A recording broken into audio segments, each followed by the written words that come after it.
Hello there and welcome to my YouTube channel, Juliet McNeil Crafts. So today I am going to look at creating myself a paint palette. So I have these fabulous paints from Arteza, gouache colours. I've taken them all out, hence why the box is empty.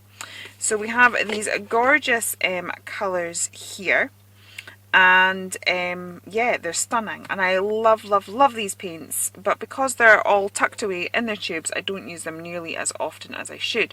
So I am going to create myself a little palette so that they're more readily to hand and I can use them and I can sort of take them where I go and things like that. But the palette I have has 20 pans. This has 60 colours. So how do you choose? Because if you're anything like me, I'm a complete magpie when it comes to colours and I want it all. But obviously I can't fit it all in here. So I thought, well, I'll just maybe go and show you how I would work my way around a palette. How I would create myself a palette. It's going to be different for everybody, but we're just going to have a little look at a little bit of basic colour theory.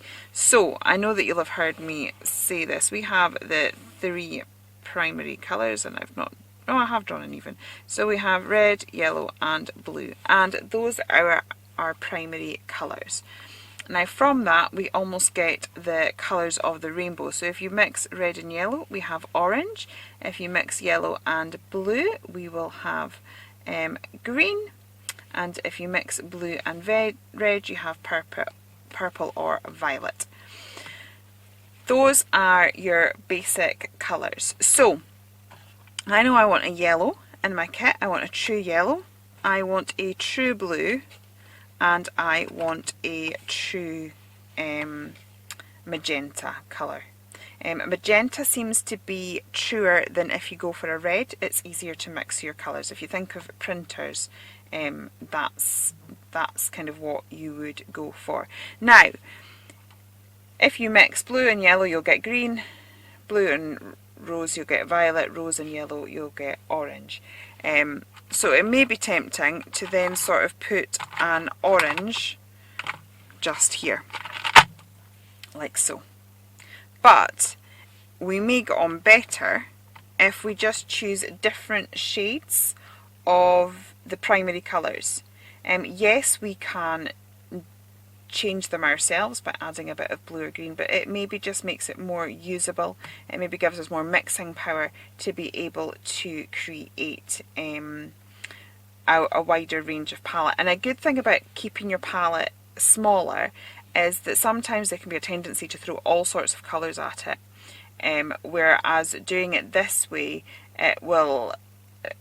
gives our palette much more a cohesive look. So when we're working on our project, the fact that we can't throw 60 colours at it, you're not going to have the same sort of clashing problems that you would have. So I think a good example of what I'm trying to say is we could go for a green and stick it here. Okay, I personally find the best way I like to make green is to have a teal blue. So I might be better having a blue that has got more of a yellowish tone here rather than a complete green, and then I'll get more flexibility to my palette, if that makes sense. So I'm just going to choose a couple more colours for my primary sets, and then I'll come back to you. Okay, so this is me choosing my extended primary colours. So I have got a scarlet red and a saffron orange, because that's not a true orange, but if I mix them together I'm going to get a really bright vibrant orange, so it's going to be much easier to mix than maybe just having an orange on its own. I've also kind of got that because the magenta in here isn't really it's not the truest magenta, so the fact I've got the scarlet, I can mix that. And then the peach red, that is, to be honest, it's just that it's one of my favourite pinks in the collection. I have got my cerulean blue, an ultramarine blue, which kind of goes into we're starting to go into the violet tones, so I know that mixing an ultramarine blue with that rose is going to give me a really rich purple, and Parisian blue because it's really quite dark, and I know that I cannot live without white splashes and things like that, so we're going to have a large pot of titanium white. So that's my first 10 colours. So I'm just going to pop those into the pan now. I'm going to use this really big one for the white because I know I'm going to go through absolutely loads of this, and I've got for the titanium white, so I'm just going to put that all in there because yeah, I am going to use it loads. And then I am just going to go through my colour wheel. So let's add some of this yellow in there. So I'm not kind of putting the three primaries and then mixing it. I'm sort of going to put my groups of primaries together. Okay. Now I really should be writing these out, so I will, because the other important thing is to list what you have. So I have, I'm just writing this here because I've got it, bumblebee yellow, and I have, what's this one, saffron orange. Right, so I'm going to continue doing the same thing here, and I'll just maybe pop you on fast forward while I do that.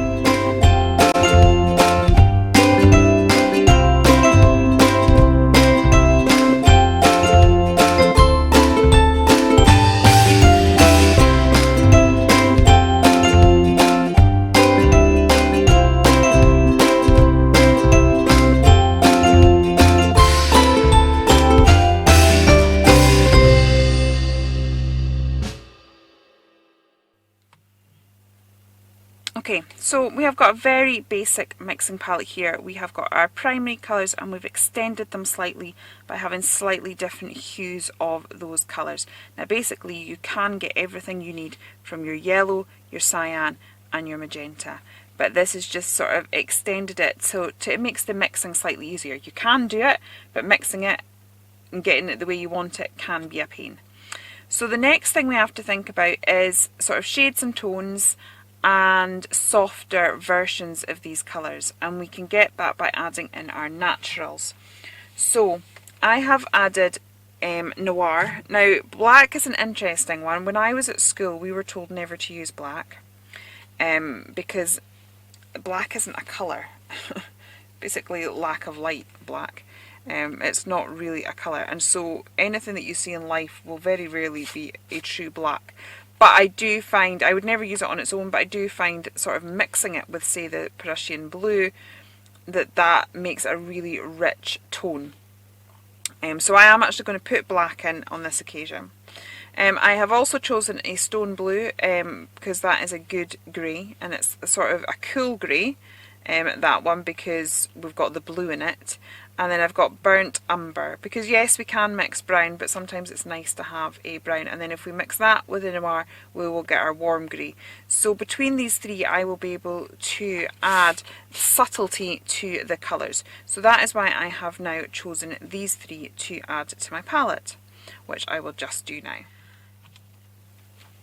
Okay, so that is a perfectly good palette, and to be honest, if you're starting out with paints, if you're starting out with watercolours, you are better to have a smaller palette and get used to mixing it yourself, become familiar with the colours. Sometimes if we've got masses of colours and we're sort of dabbing this, that and the other, we don't really know what we did to mix the colour. We don't really possibly understand it, whereas shrinking it down to a small palette, we really get to know our product, and then we would know whether actually I wish I had something else in my palette, and we can add that to it. So now I've got spaces, so now we've got the luxury of extra items. Now I have a lot of digital images, I've got a lot of stamps that contain faces, so you can mix a skin tone from all of this, but it is a bit of a faff. So I have taken some neutrals. Again, it will add subtlety to any of those colours, but it will also help to create faces.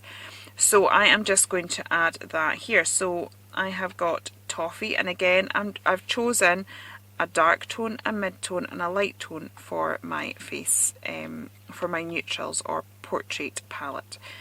So I suppose this is what I would consider for my portraits. So I am now going to add these in. So I'm going to add toffee and light apricot,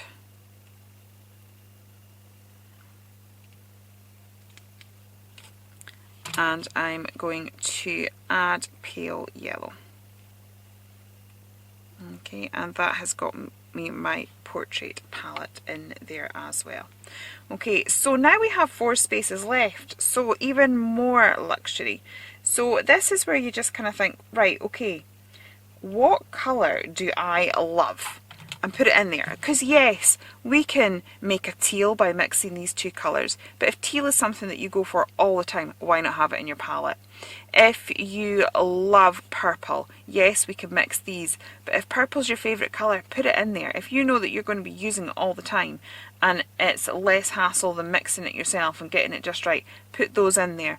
So I am going to have a root through and choose some of my favourite colours. Also, because this is the Arteza gouache, we've got a lot of nice pearlised ones in here, and because I'm a crafter, the ability to be able to, you know, throw some pearlised paint onto a project to give it that added sparkle really appeals to me, because yeah, I dabble in watercolours, but like, I'm a paper crafter more than a watercolour artist, so I would take it down that direction. So I'm going to have a root through now and look at what my favourite colours would be, what I want to add, and then add those to my palette. Okay, so the next thing we need to be doing is, obviously, we need to know what these colours are. If this is going to become a usable palette, it is always good to have a reference. Do you know, years ago I never used to bother with this. Used to think that's what real artists do, and I never bothered. I was always just far too eager to be getting on and playing with whatever my new product was, that I could never be bothered doing this part. But it is amazing the difference that it makes if you have a little palette and you spend a bit of time with your product, working it out and swatching it out properly. So I am just now going to go through all of these,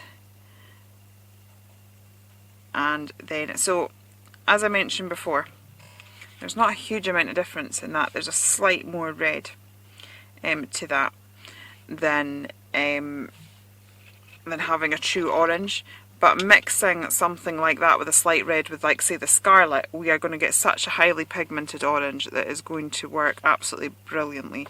And so it means that we've kind of making it easier, or we're increasing the value of our palette by doing it that way. So I'm just colouring out some little swatches of them all, and then once these are just basic references, so I'm not doing anything fancy. That I will be doing all the mixing on my journal. So I'm needing to give this, because I've got a slight teal look in that, but it's fine. It'll still tell me what the palette is. It'll still tell me the names of the paints, so that if I want to top them up or something, that the right paint goes back in. But to be honest, that is big wadges of paint I've put in there, so they are going to last a while. So I am going to just put those down like so. Look at those colours, they're just so yummy. They're just so yummy. Okay. And once I have done that, then I will get my Arteza pen and write the names underneath them. So in my palette I decided to go for a silver, a gold and a pearlised white. So as I said, that might be quite different to maybe what an artist would choose. You know, a traditional watercolour artist going out might not necessarily view pearlised paint as an essential. You know, that might not be on their list of essentials. To be honest, I highly doubt it. See, in this pink, that's not particularly, it's not particularly one of the like essentials, but I love that pink and it's my favourite. So, but I managed to get it in as my favourite, but also part of my sort of extended primary colours, which is cool. Okay, now we've got the noir for the black, so this is where we're starting to get our shades and dimension in. So yeah, I went for a silver and a gold because I will use those colours a lot in crafting. the amount of times I put gold splashes or silver splashes on something. And then, as we've mentioned before, the properties of gouache is that they have that more opaque feel than a traditional watercolour. So for splashes and things, sitting over things is lovely. So I put this one in because who just doesn't want like a bit of pearlised pink, quite frankly. And then also with my little girls and things, sort of little pearlised pink cheeks or pearlised pink eyeshadow might be quite pretty. So now I'm kind of going into those natural tones. And I also went for a pearlised white again, just because those are things that I will use. I use them all the time. And this is the thing about making a dedicated palette. You can go out and buy palettes 10 a penny. Do you know what I mean? There's gazillions of them out there in all sorts of different brands.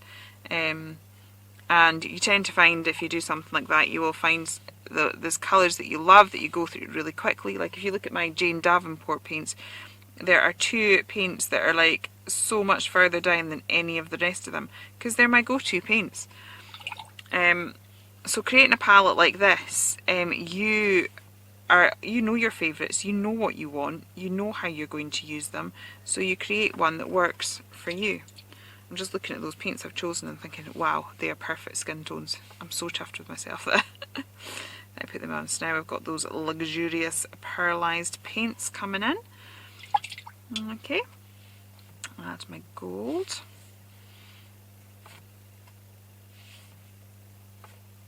So I do, and like I'll still use the other, because I did a sort of gouache for crafters where we did some sort of stamping techniques using the paint, but there's lots of things we could be doing. We could be like using a jelly plate or different things like that. And I seem to have more paints on, more paints at the top than I do at the bottom. Strange. Oh yeah, it's because the 2 big ones. Okay, never mind. It's late, it's very late, and then of course I've got my titanium white. If I was going to put a white in a palette, I'd always put a titanium white in. It's always much more bright. So I am now going to just use my Arteza pen and write the names of those paints down. So, like so. But I'll just maybe take myself off camera while I do that. Saffron orange. Okay, so now I am going to do some swatching out. I'm not going to swatch out the individual colours because I've got those just there, but I want to see how they play together. So what I'm going to do first of all is sort of start off playing with my primary colours. Okay, because obviously I've chosen groups of 3 primary colours. So I just want to see how they play together. So I'm going to take in here, like I'm going to take in the bumblebee yellow there, and I'm going to take in the saffron orange, and I just want to see how those 2 play together. So I'm just going to do sort of 3 in a row of the primaries. So that one is let's say bumblebee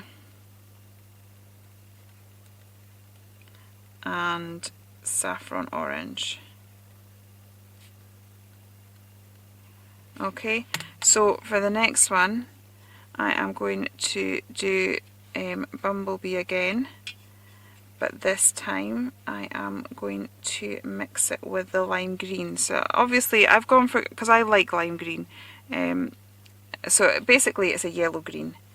If you think of, like, I don't know if any of you've got Copic markers, but you've got sort of like, you've got G and you've got YG and you've got Y, and that's basically what this is. You've got your yellow, your green, and your yellow green. And so basically here I've got the yellow green as lime with the true yellow.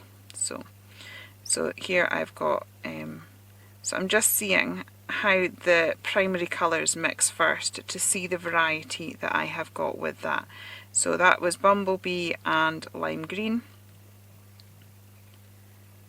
Okay, and then I am going to put the lime green. So here's where we might get a more sort of neutral tone, because we're basically putting all 3 primary colours together but in a very sort of soft way. You is we've got the tiniest amount of blue in that green, and then we've now got the tiniest amount of red in this sort of saffron orange. So we will sort of get a slightly softer look. So that's just teaching me how my primaries will work together. And I am going to do that right across the board for all the primary sets of paint that we've got. Fast forward while I swatch out the rest of the primary colours.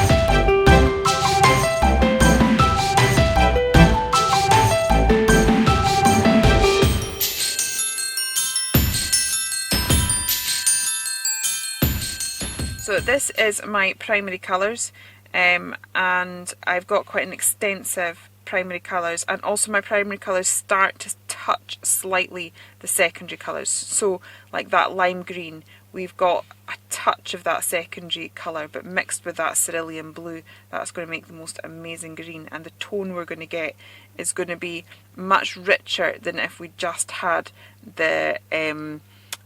the Parisian blue and the bumblebee yellow. We'll be able to get much richer tones and much more varieties just from extending our palette a little bit more, that rather than going for midway orange. Midway orange is fairly easy to mix, as is the purple and the green, which is what we're going to do now. So this is the variety in our primary colours. I'm now going to do the same technique again. I'm going to swatch it out, but this time I'm going to be playing with my secondary colours and looking at different ways of making orange, green and violet. So once again, I'm just going to pop you on fast forward while I do that.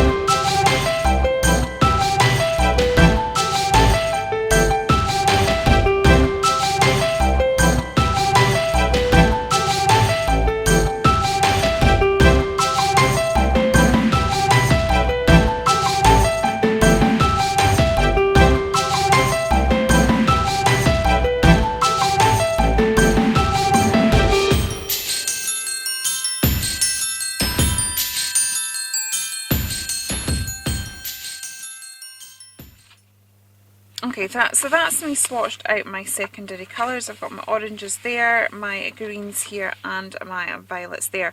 Then what I would do is, let me have a little look, like here I've just sort of swatched all the paints together just to see how they play together. I think it's a really good way of just seeing how the paints work together, document it. Sometimes you're doing a painting and you love the way something turned out and it's really hard to recreate, whereas if you sort of document it in a journal, that's why I do that. But I think we've probably already gone through quite a lot. Just one thing I want to point out before I leave, I'm constantly saying that you tend to find that if you have a cyan, sorry not cyan, it's late, if you have a magenta as opposed to a red, it's much easier to mix and you tend to get a truer colour. Here is a case in point. So we've got the scarlet on both of these. So we've got the Prussian blue and scarlet, and we've got the ultramarine. Now this has almost gone like a dark grey, and this one is quite a brown colour. But we've got the much brighter purples by using that magenta sort of style colour. So that's just sort of like a case in point with regards to the difference between using a red and using a magenta. So anyway, I hope you find this useful. Bit of colour theory, and just because I know that when I'm faced with a palette of 60 colours, I want to play with all 60 colours. But palettes don't tend to come that big, they tend to be a bit smaller, so how do you choose? So it was just a little bit of information about how I would go putting about a palette for myself. If I was to be creating a travel palette and it was smaller than this, I would have gone for, you know, my Bumblebee, the Parisian blue and the rose, and then I would have possibly gone for like a noir and a burnt umber and a white. And that would have been enough to kind of keep me going. So if I was to make a travel kit, it would just contain it. But because I had a few more spaces, I just made it a bit broader, so it worked for me. So now I'm quite excited because now I have my gouaches in a palette, all ready to play with properly and do some art projects together.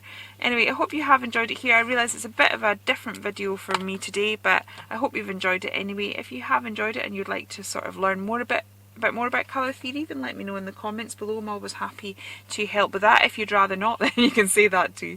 Anyway, if you have enjoyed it here, please do consider liking and subscribing, and I'll be back again very soon. Okay, take care then, and goodbye.